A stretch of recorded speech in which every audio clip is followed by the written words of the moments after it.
तो अब हम संविधान के भाग 3 फंडामेंटल राइट्स यानी कि मौलिक अधिकारों को देखते हैं। ये भाग अनुच्छेद 12 से 35 तक में है और इस भाग की शुरुआत होती है राज्य की परिभाषा से। आर्टिकल 12 राज्य की परिभाषा से क्यों? क्योंकि नागरिकों को जो मौलिक अधिकार प्राप्त है वो राज्य के विरुद्ध मिले हैं, तो इसलिए राज्य की परिभाषा से इस भाग की शुरुआत की गई है। ये जो राज्य है वो जियोग्राफिकल राज्य से बिल्कुल अलग है, ये एक सिस्टम है। तो अनुच्छेद 12 के अकॉर्डिंग इस राज्य के अंतर्गत संसद, विधानमंडल यानी कि कानून बनाने वाले, सरकारें और सरकारी प्राधिकरण यानी कि कानून चलाने वाले, ये सब राज्य के अंतर्गत आते हैं। तो ऑब्वियसली राज्य एक बहुत पावरफुल सिस्टम है। क्यों? क्योंकि कानून बनाने वाले भी इसके अंतर्गत हैं, कानून चलाने वाले भी इसके अंतर्गत हैं। तो हम इसको डॉन से याद रखेंगे। क्यों? क्योंकि ये बहुत पावरफुल है, एकदम डॉन की तरह है ये। आर्टिकल 13, इस आर्टिकल में ये बताया है कि जो विधियां मौलिक अधिकारों का उल्लंघन करेंगी, उनको कम करेंगी, उनके साथ क्या होगा। तो हमको एक बात तो पता है कि हमारे देश में सर्वोच्च विधि संविधान है। तो जितनी भी विधियां हैं उन सबको पावर कहाँ से मिलती है? संविधान से। और मौलिक अधिकार संविधान का ही एक भाग है। तो अगर कोई विधि मौलिक अधिकारों का उल्लंघन करती है तो संविधान का ही उल्लंघन है। तो ऐसे में संविधान क्या करेगा? संविधान ऐसी विधियों को कोई पावर नहीं देगा। फिर ऐसे में इनका दम खत्म हो जाएगा। क्यों? क्योंकि इनको दम संविधान से मिलता है। संविधान अगर इनसे अपना सपोर्ट हटा लेगा तो ये दम तोड़ देंगी। तो हम इनको दम तोड़ने से याद रखेंगे। क्यों? क्योंकि ये संविधान के खिलाफ है। तो जो विधियां संविधान के खिलाफ हैं वो दम तोड़ेंगी ही। आर्टिकल 14 विधि के समक्ष समता, यानी कि कानून की नज़र में सब समान हैं। कोई गरीब, अमीर, पावरफुल, कमज़ोर, कानून सबके साथ समान रूप से व्यवहार करेगा। तब किसी से भी डरने की ज़रूरत नहीं है। क्यों? क्योंकि व्यक्ति कब डरता है? जब वो किसी को अपने से बड़ा या पावरफुल या ताकतवर मानता है, तभी कोई किसी से डरता है। लेकिन कानून ने अगर सब समान कर दिए तो अब डरने की ज़रूरत ही नहीं है। तो यानी कि डर खत्म। जैसे ही विधि के समक्ष समता आई, डर खत्म हो गया। आर्टिकल 15, इसमें भेदभाव पर रोक लगाई गई है। यानी कि हमारे देश में धर्म, मूलवंश, जाति, लिंग या जन्म स्थान के आधार पर किसी के साथ भेदभाव नहीं किया जा सकता है। अगर कोई पब्लिक प्लेस में है, किसी सार्वजनिक होटल पर, मूवी हॉल में, ऐसी किसी जगह पर है, किसी के भी साथ इन आधारों पर भेदभाव नहीं किया जा सकता है। यानी कि संविधान ने भेदभाव पर क्या कर दिया है? ताला लगा दिया है। जब भी भेदभाव की बात आएगी इन आधारों पर तो हम उसको ताले से याद रखेंगे। क्यों? क्योंकि भेदभाव पर ताला लग गया है। आर्टिकल 16 लोक नियोजन यानी सरकारी नौकरी में अवसर की समता। हम देखते हैं कि जब भी कोई सरकारी वैकेंसी आती है तो उसमें कई प्रकार के डिवीज़न होते हैं। कास्ट के आधार पर, जेंडर, एरिया, ये सब वहाँ पे देखा जाता है, उनको प्रेफरेंस दिया जाता है। तो फिर समता कहाँ बची? तो लोक नियोजन में कभी समता की उम्मीद मत करना इस आर्टिकल को पढ़ के। क्यों? क्योंकि इस लोक नियोजन में समता नहीं है। ये समता दोषपूर्ण है। इस समता में बहुत से दोष हैं। इसलिए लोक नियोजन के विषय में समता की जब भी बात आए तो अपने दिमाग में क्लियर रखना, भाई ये समता दोष से भरी हुई समता है। ठीक है। आर्टिकल 17 अस्पृश्यता यानी कि छुआछूत का अंत। हमारे संविधान ने छुआछूत पर एकदम रोक लगा दी है, लेकिन समाज में फिर भी थोड़ी बहुत छुआछूत है कहीं कहीं। हालांकि ये पहले से बहुत कम हो गई है, लेकिन एक ऐसी जगह है जहाँ पर छुआछूत ना कभी हुई है ना होगी। समझ गए? नहीं? याद दिलाता हूँ। हरिवंश राय जी की पंक्तियाँ हैं कुछ। मंदिर मस्जिद बैर कराते, मेल कराती मधुशाला। मधुशाला यानी ठेका। तो छुआछूत का अंत ठेके पर, एकदम खत्म। आर्टिकल 18 उपाधियों का अंत, यानी कि संविधान ने उपाधियां खत्म कर दी हैं। क्यों? क्योंकि संविधान इधर समानता पर बल दे रहा है और जो लोग उपाधियां धारण करते थे उनका समानता से दूर दूर तक कोई लेना देना नहीं। समानता खत्म करने के लिए तो उपाधि ले रहे हैं। ताकि और लोगों से अलग दिख सकें। दूसरा, इनकी उपाधियाँ इतनी लंबी-लंबी होती थी कि आदमी अगर सुनने लग जाए, पता ही नहीं है कि कब खत्म होंगी। तो इनकी उपाधियाँ सुन-सुन के आदमी बहरा हो गया था। बहरा यानी डेफ। डेफ हो गया था, तो इसलिए संविधान ने फिर इनकी उपाधियों पर रोक ही लगा दी। तो उपाधियों का अंत हो गया। क्यों? क्योंकि लोग डेफ हो गए थे उपाधियाँ सुन-सुन के। तो हम इसको डेफ से याद रखेंगे। आर्टिकल 19 वाक स्वातंत्र्य मतलब कि बोलने की स्वतंत्रता और कुछ और स्वतंत्रताएँ दी गई हैं इसमें। इसमें कुल 6 स्वतंत्रताएँ हैं। जैसे कि बोलने की, कहीं भी आने-जाने की, व्यापार करने की, बसने की, इस तरह की स्वतंत्रताएँ हैं इसमें। तो ये स्वतंत्रताएँ समाज के लिए बहुत आवश्यक हैं, लेकिन इन स्वतंत्रताओं पर कुछ रोक भी है, जो कि ज़रूरी है। क्योंकि अगर किसी व्यक्ति को अदब ना हो कि इन चीज़ों का कैसे इस्तेमाल करना है, तो उसकी उस एक्शन से बाकी लोगों को नुकसान हो सकता है। इसलिए संविधान ने कुछ रोक भी लगाई हैं। यानी कि ये स्वतंत्रताएँ कब काम की हैं? जब व्यक्ति में उस स्वतंत्रता को यूज़ करने के लिए एक अदब होना आवश्यक है। अदब का मतलब कि कोई चीज़ कैसे की जानी चाहिए, उस चीज़ की एक तमीज़, सही तरीके से चीज़ें करने का एक सलीका, उसको अदब कहते हैं। तो बोलने की स्वतंत्रता तभी काम की है, जब उसमें अदब हो, अदब के साथ कोई बोले। वरना अगर कोई कुछ भी गाली-वाली देगा तो उसकी स्वतंत्रता फिर बाकी लोगों को परेशान करेगी। तो फिर ये स्वतंत्रता किसी काम की नहीं है। यानी कि वाक स्वातंत्र्य की जब भी बात होगी तो पहले अदब, अदब के साथ ही ये चीज़ हो सकती है। ठीक है? आर्टिकल 20 अपराधों के लिए दोष सिद्धि के संबंध में संरक्षण। ये जो अधिकार है वो बहुत नाज़ करने लायक अधिकार है। क्यों? क्योंकि इसमें कुछ इस तरह की बातें की गई हैं कि एक व्यक्ति को एक अपराध के लिए एक बार से ज़्यादा सज़ा नहीं मिलेगी। दूसरा, इसमें जो मेन पॉइंट है वो है दोष सिद्धि के बारे में।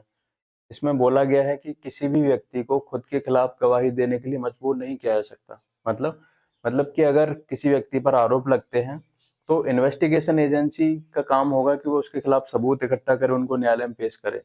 वो ऐसा नहीं कर सकती कि उस व्यक्ति को ही मजबूर कर दे खुद के खिलाफ गवाही देने के लिए। अगर ऐसा हो जाएगा, तो पुलिस थाने में तो किसी को कुछ भी कबूल करवा सकती है। तो इस तरीके से तो फिर निर्दोष व्यक्ति भी फँस जाएगा। तो निर्दोष व्यक्ति ना फँसे, इसके लिए ये अधिकार दिया गया है। तो ये बहुत नाज़ करने लायक अधिकार है, ताकि निर्दोष व्यक्ति कभी फँसे ना और जो अपराधी है, उसको भी सबूतों के आधार पर ही सज़ा मिले। तो हर व्यक्ति के साथ न्याय हो, ये नाज़ करने लायक अधिकार है। आर्टिकल 21 में प्राण और दैहिक स्वतंत्रता का संरक्षण की बात की गई है। जब भी प्राण या देह की स्वतंत्रता खतरे में होती है, तो व्यक्ति क्या बोलता है कि हे नाथ, बचा लो अब। ठीक है? उठा लो अब मत बोल देना। क्या बोलना है? हे नाथ, बचा लो। आर्टिकल 22 कुछ दशाओं में गिरफ्तारी और निरोध से संरक्षण। हमारे यहाँ जब भी कहीं क्राइम होता है, तो जनरली उस घर में क्या होता है कि आदमी लोग फरार हो जाते हैं और महिलाएं और बच्चे जनरली अपने नाना के यहाँ चले जाते हैं और वहाँ से फिर सपोर्ट किया जाता है नाना के यहाँ से, क्योंकि वो कहीं ना कहीं उनके रिलेटिव हैं, तो सपोर्ट होता है। तो आप लोग अगर पढ़ रहे हो और अगर गिरफ्तारी और निरोध जैसी सिचुएशन आ जाए, तो कहाँ जाओगे? नाना के यहाँ। कौन करेगा मदद? नाना। तो गिरफ्तारी और निरोध से जब भी बचना है तो क्या करना है अपने को? नाना के यहाँ जाना है। ठीक है? आर्टिकल 23 मानव के दुर्व्यापार मतलब कि खरीदना बेचना हो गया, और बलात्श्रम यानी कि जबरदस्ती किसी से काम करवाना, इस पर रोक लगाई है संविधान ने। क्यों? देखो, वैसे तो दुनिया में बहुत से अपराध हैं, चोरी, डकैती, लूट, मर्डर, लेकिन जब इंसान को खरीदने बेचने की और उससे ज़बरदस्ती काम करवाने की बात आती है ना, तो मेरा खून खौल उठता है। ये मुझे पर्सनली तो मरने से भी बुरा लगता है। क्यों? क्योंकि इंसान की गरिमा के लिए इससे खराब क्या हो सकता है? वो ज़िंदा भी है और उसको खरीदा बेचा गया है, उससे ज़बरदस्ती उसकी मर्ज़ी के खिलाफ काम करवाया जा रहा है।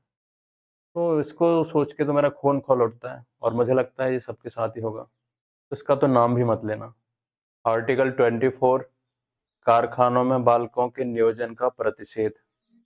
मतलब कि कारखानों में बच्चों को काम पे नहीं लगाया जा सकता। क्यों? क्योंकि बच्चों के हिसाब से कारखानों का जो काम होता है वो खतरनाक होता है। और अगर खतरनाक काम में बालकों को लगाया जाएगा तो नारियां गुस्सा हो जाती हैं। क्यों? क्योंकि छोटे बच्चों की जिम्मेदारी किसकी होती है? नारियां उनकी देखभाल करती हैं, उनसे प्रेम करती हैं। तो अगर कारखानों में बच्चों को लगाएंगे तो क्या होगा? तो नारी गुस्सा हो जाएंगी, वो इसका विरोध करेंगी। इसलिए कारखानों में बालकों को नहीं लगाते हैं। आर्टिकल 25 अंतःकरण की और धर्म के अबाध रूप से मानने, आचरण और प्रचार करने की स्वतंत्रता। तो ये सब स्वतंत्रताएं क्यों दी गई हैं व्यक्ति को? ताकि व्यक्ति अपने हिसाब से कोई भी धर्म मान सके, उसके हिसाब से आचरण कर सके, उसका प्रचार कर सके। देखो, ये धर्म और अंतःकरण की बातें व्यक्ति की आंतरिक शुद्धि के लिए है, ताकि व्यक्ति अंदर से शुद्ध हो सके।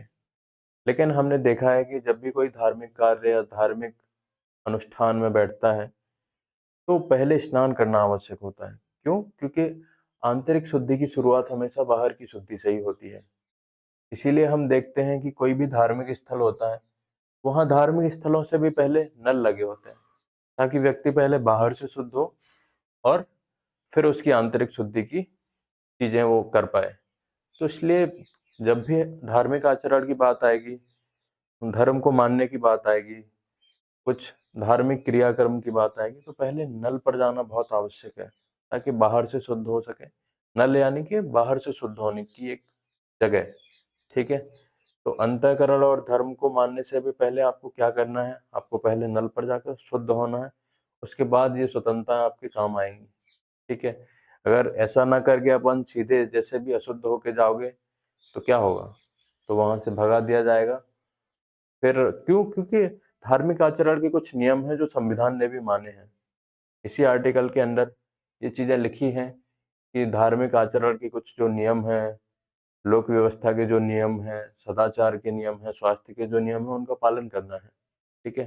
तो पहले नल पर जाओ, शुद्ध हो, उसके बाद ये धर्म को मानने की जो स्वतंत्रता है उसका इस्तेमाल करो आप। आर्टिकल 26 धार्मिक कार्यों के प्रबंध की स्वतंत्रता। ये नागा बाबाओं के पास है। इसको हम नागा बाबाओं से याद रखेंगे। क्यों? क्योंकि हमारे यहाँ सबसे बड़े जो धार्मिक आयोजन होते हैं, जैसे कुंभ हो गया, उसमें जो सबसे महत्वपूर्ण भूमिका होती है वो नागा बाबाओं की होती है। उन्हीं के बड़े बड़े अखाड़े हैं, वो इन सब चीज़ों को मैनेज करते हैं कि कौन से दिन क्या, कौन स्नान करेगा, कैसे होगा। ठीक है? तो जो भी बड़े बड़े धार्मिक आयोजन हैं उनमें नागा बाबाओं की बहुत भूमिका रहती है। इसलिए धार्मिक कार्यों के प्रबंध की जब भी बात आएगी तो हम किससे याद रखेंगे? नागा बाबाओं से। ठीक है? आर्टिकल 27 किसी विशिष्ट धर्म की अभिवृद्धि के लिए करों के संदाय के बारे में स्वतंत्रता। मतलब मतलब कि व्यक्ति स्वतंत्र है, कोई भी धर्म उस पर कर नहीं लगा सकता। ये संविधान ने व्यक्ति को स्वतंत्रता दे रखी है कि वो अपनी इच्छा के अनुसार किसी धर्म के लिए पैसा दे न दे, धर्म उस पर किसी प्रकार का कर नहीं लगा सकता। ठीक है? तो देखो, धर्म को चलाने के लिए भी पैसा तो चाहिए, कर लगा नहीं सकता, तो कैसे मिलेगा फिर नेक काम करने पड़ेंगे। नेक काम करोगे तो लोग खुश होके हो सकता है दान दे दें। तो इसलिए धर्म की अभिवृद्धि करना है लेकिन कर नहीं लगा सकते, तो फिर क्या तरीका है? नेक काम करो। नेक काम करोगे तो व्यक्ति स्वतंत्र है, लेकिन फिर भी वो अच्छे कामों को देखते हुए पैसा दे सकता है। तो धर्म की अभिवृद्धि के लिए क्या करना है? नेक काम करने हैं, अपने आप सारी चीजें हो जाएंगी। ठीक है? आर्टिकल 28 कुछ शिक्षा संस्थाओं में धार्मिक शिक्षा या धार्मिक उपासना में उपस्थित होने के बारे में स्वतंत्रता। इस आर्टिकल के अकॉर्डिंग सरकारी शिक्षा संस्था या फिर सरकार जिन शिक्षा संस्थाओं को पैसा देती है, वहां पर धार्मिक शिक्षा नहीं दी जा सकती। ना ही किसी व्यक्ति को फोर्स किया जा सकता है कि वो धार्मिक शिक्षा में उपस्थित हो। ठीक है? फिर भी अगर धार्मिक शिक्षा चाहिए तो फिर क्या करना पड़ेगा? देखो, हमारे देश में जब भी धार्मिक शिक्षा की बात आती है तो बनारस का नाम हमेशा चलता आया है। बनारस यानी काशी, और काशी में है गंगा मैया। तो बनारस में अगर धार्मिक शिक्षा लेने जाना है तो गंगा मैया पार करनी पड़ेगी, और उसके लिए लगेगी नाव। तो नाव में बैठो और धार्मिक शिक्षा लेने पहुंच जाओ। आर्टिकल 29 अल्पसंख्यक वर्गों के हितों का संरक्षण। देखो, समाज में कुछ ऐसे जुगाड़ू लोग होते हैं जो हर स्कीम का फायदा उठाते हैं, चाहे वो किसी के लिए भी हो। चाहे वो स्कीम अल्पसंख्यकों के लिए हो, वृद्धों के लिए हो, विकलांगों के लिए हो, वो कोई ना कोई जुगाड़ बना लेते हैं अपने लिए। ठीक है। तो अगर अल्पसंख्यकों का वास्तव में हित करना है तो क्या करना है? तो ऐसे जुगाड़ू लोगों को साइड में करना पड़ेगा। उसके लिए उसके लिए अल्पसंख्यकों का पहले नाप ले लो कि कौन वास्तव में अल्पसंख्यक है। अल्पसंख्यक का मतलब ही यही होता है कि जिनकी संख्या कम है। और कैसे पता चलेगा? तो पहले इनका नाप ले लो। नाप लो कौन अल्पसंख्यक है, फिर उनके हितों की बात करो। उनकी संस्कृति, सुरक्षा, जो भी चीज़ें हैं वो सब तभी अश्योर हो पाएंगी जब उनका नाप ले लिया जाएगा। ठीक है। आर्टिकल 30, शिक्षा संस्थाओं की स्थापना और प्रशासन का अल्पसंख्यक वर्गों का अधिकार। मतलब कि अल्पसंख्यक लोग खुद की शिक्षा संस्था खोल सकते हैं और उसको मैनेज कर सकते हैं। तो एक बार क्या हुआ, एक गांव था, उसमें अल्पसंख्यक लोग थे कुछ और उनका एक मुखिया था। मुखिया जी का एक ही सपना था कि उसको अपने लड़के को डॉक्टर बनाना है। और लड़के ने तैयारी की, एग्ज़ाम दिया नीट का, लेकिन हुआ नहीं, एग्ज़ाम अच्छा नहीं गया। तो एक दिन बहुत उदास बैठा था लड़का, एकदम सुसाइड के मूड में था। मुखिया जी ने जब ये देखा तो उनको याद आया कि यार आर्टिकल 30 ने हमको तो दिया है अधिकार, खुद की शिक्षा संस्था स्थापित कर देंगे। बोले लड़का एम्स नहीं जा पाया तो क्या हुआ, एम्स हम अपने गांव में ले आएंगे और उसको मैनेज भी हम करेंगे, तो फिर कोई दिक्कत है ही नहीं।